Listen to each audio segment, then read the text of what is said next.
जी बसर साहब, आजकल सैलाब है पंजाब में और पंजाब में प्लांटेड प्रोग्राम बड़े नज़र आ रहे हैं। कल परसों एक हमने देखा जलालपुर पीरवाला में एक लड़का जो था वो और एक माँ जी के गोटे गिट्टे पकड़ गया, रोने लग गया। और बाद में जो उन साफ़ियों ने, मकामी साफ़ियों ने रिपोर्ट किया, ना वो जलालपुर का था, ना मुजफ्फरगढ़ का था, ना अलीपुर का था, उसका ना कोई शनाख्ती कार्ड निकला। वो एक प्लांटेड प्रोग्राम पकड़ा गया। वो इस तरीके से सैलाब वालों के साथ किया जा रहा है। देखिए, वो सैलाब नहीं, वहाँ पे क़यामत की घड़ियाँ हैं, क़यामत ख़ेज़ मंजर हैं।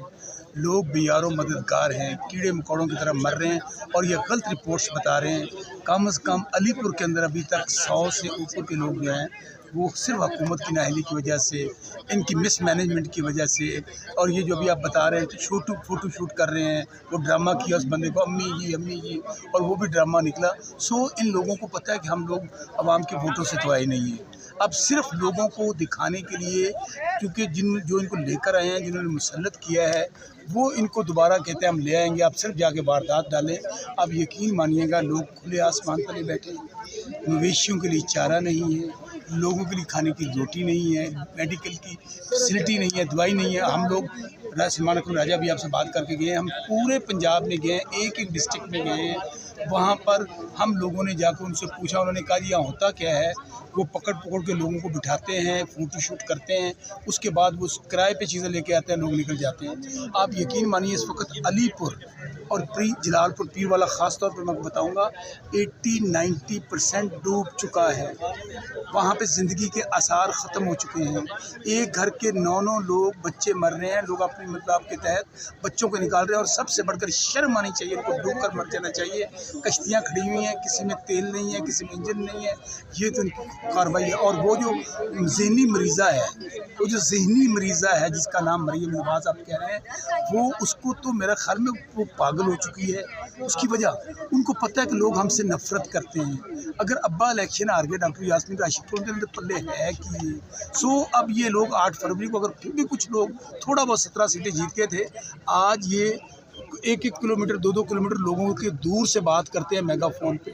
इतनी जुर्रत हिम्मत नहीं है कि लोगों के सामने जाके बात कर सके, इसलिए सैलाब पे बात करें। आप यकीन माने, इस वक्त हालात बहुत बुरे। अच्छा, मियाँ नवाज शरीफ अचानक उनके बारे में खबरें चल गई थी, अचानक लंदन पहुंच गए हैं, फिर तबीयत ख़राब होगी, ये क्या सियासी स्टंट होने जा रहा है? पंजाब में ना बेटी अब्बा हजूर के नाम पे हॉस्पिटल बना रही है, और अब्बा हजूर जो हैं वो इलाज के लिए लंदन चले गए। ये है आपका पंजाब के अंदर इनकी गवर्नेंस। इनका प्रॉब्लम क्या है, यहाँ पे इनका ना जीना है ना मरना है। अभी आप देख लीजिएगा, ये मुझे नहीं लगता अब ये शायद वापस भी आए। अच्छा, ये बड़ी खबर कर रहे हैं आप, ये वापस नहीं आएगा नवाज शरीफ? मुझे जो हालात नज़र आ रहे हैं, मुझे या तसलसल की वजह से चले गए? कोई तसलसल नहीं है। वो अब मेरी नज़र के एक दफ़ा भाग चुका है। हालात आने वाले 1-2 महीनों में आप देखेंगे कि लोग जिस हद तक चले गए हैं। अभी सैलाब ने पहले लोगों का जीना, या मियाँ साहब नेपाल वाले इंसिडेंट से थोड़ी डर गए? देखें, यहाँ पे नेपाल छोटा मुल्क था।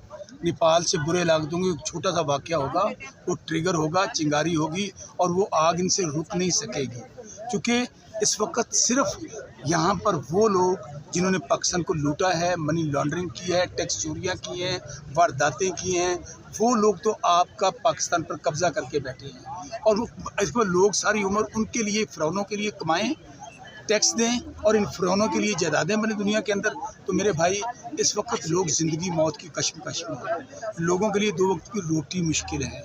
इसलिए आप देखिएगा कि नेपाल, बांग्लादेश, इंडोनेशिया, श्रीलंका भूल जाएंगे आने वाले दिनों में। जो मैं एक बतौर पॉलिटिकल वर्कर देख रहा हूँ कि जब आप बंदूक के ज़रिए, गोली के ज़रिए, कलाशनकोव के ज़रिए लोगों को दबाते हैं, तो फिर कोई एक आधा वाक़या होता है। अब आप देख रहे हैं ना पूरे पंजाब पाकिस्तान में माहौल क्या है। कोई बाहर निकला, उसको गोली मार दो, उसको सजाएं दे दो, जेलों में फेंक दो। अब तो लोगों का डर खौफ बलोचिस्तान में पहले उतर चुका था। बसर साहब, सवाल लें, आगे बढ़ते हैं इसी मुद्दे को लेकर।